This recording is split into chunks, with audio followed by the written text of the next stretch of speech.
ইংল্যান্ডের বিরুদ্ধে জোড়া জয় দিয়ে শুরু করেছে টি-20 সিরিজ ভারত। ইডেন ও চিপকে প্রতিপক্ষের বিরুদ্ধে দুর্দান্ত সাফল্য ছিনিয়ে এনেছিল তারা, কিন্তু রাজকোটে আচমকাই হেরে বসতে হয় ভারতকে। 172 রানের লক্ষ্য তাড়া করতে নেমে আটকে যায় 145 রানে।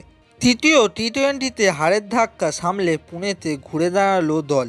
টসে জিতে প্রথম টিম ইন্ডিয়াকে ব্যাটিং করতে আমন্ত্রণ জানিয়েছিল ইংল্যান্ড অধিনায়ক জস বাটলার। পাওয়ার প্লেতে মাত্র 12 রানের মধ্যে 3টি উইকেট হারিয়ে একটা সময় ব্যাকফুটে চলে গেলেও পরে শিবম দুবে ও হার্দিক পান্ডিয়ার ঝোড়ো অর্ধশতরানে ফিরেছিল টিম ইন্ডিয়া।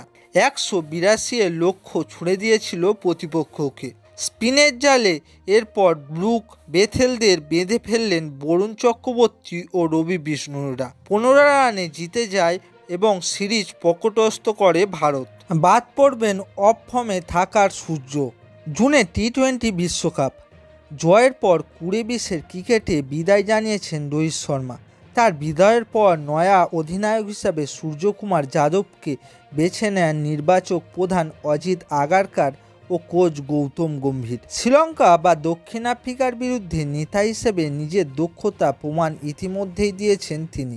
ইংল্যান্ডের বিরুদ্ধেও মগজাস্তে দুর্দান্ত প্রয়োগ করতে দেখা গিয়েছে তাকে। গতকাল পুনের মাঠে যেভাবে বেন ডার্কিটে সুইপ ও রিভার্স সুইপ খেলার রাস্তা বন্ধ করে তাকে ভুল করতে বাধ্য করেন ভারত অধিনায়ক, তাকে কুর্নিশ জানিয়েছেন ক্রিকেট দুনিয়া। একইভাবে হর্ষদীপ সিংকে শর্ট ফাইন লেগে ডেকে এনে বাজিমাত করলেন ডেড ওভারে। র্যাপ শট মারতে গিয়ে হর্ষদীপের হাতেই ক্যাচ দিয়ে ফিরলেন অর্ধশতরানকারী হ্যারি ব্রুকস। নেতা হিসেবে সাফল্য পেলেও ব্যাট হাতে যেন অচেনা ঠেকছে সূর্যকুমার যাদবকে। যে বিস্ফোরক অবতারে তাকে দেখে অভ্যস্ত ক্রিকেট জনতা, তার ধারে কাছেও দেখা যাচ্ছে না মুম্বাইয়ের ক্রিকেটারকে। অধিনায়কত্ব বোঝাই কি তার ব্যাটিংয়ের পথের কাঁটা হয়ে দাঁড়ালো? উঠতে শুরু করেছে প্রশ্ন। ইংল্যান্ডের বিরুদ্ধে শুরুটা করেছিল 0 করে, এরপর চেপকে 12 ও রাজকোটে তার ব্যাট থেকে আসে 14 রান। গতকাল পুনেতে ফের একবার খাতা খুলতে ব্যর্থ হলেন তিনি। রোহিত শর্মার পর দ্বিতীয় ভারতীয় অধিনায়ক হিসাবে একই টি-20 সিরিজে একাধিক ম্যাচে 0 করার অনাকাঙ্ক্ষিত রেকর্ড গড়লেন তিনি। ব্যাটার সূর্যের ব্যর্থতা নিয়ে চিন্তিত টিম ম্যানেজমেন্টও। রবিবার নিয়মরক্ষার ম্যাচে তাকে পাঠানো হতে পারে বিশ্রামে। নতুন অধিনায়ক হতে পারেন হার্দিক। সূর্যকুমার যদি ওয়ানখেড়েতে না খেলেন তাহলে নেতা হিসাবে কাকে দেখা যাবে টসের সময় মাঠে নামতে?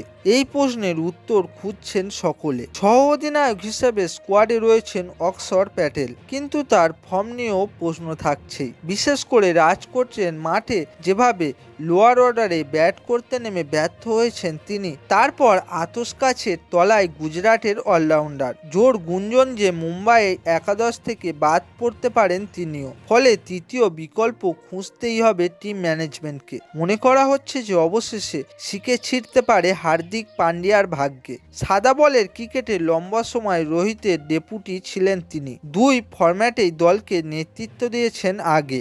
এক ম্যাচের জন্য হলেও দায়িত্ব পেতে পারেন তিনি। অক্ষরের বদলে সহ অধিনায়কত্বের ভার দেয়া হতে পারে তিলক ভার্মাকে।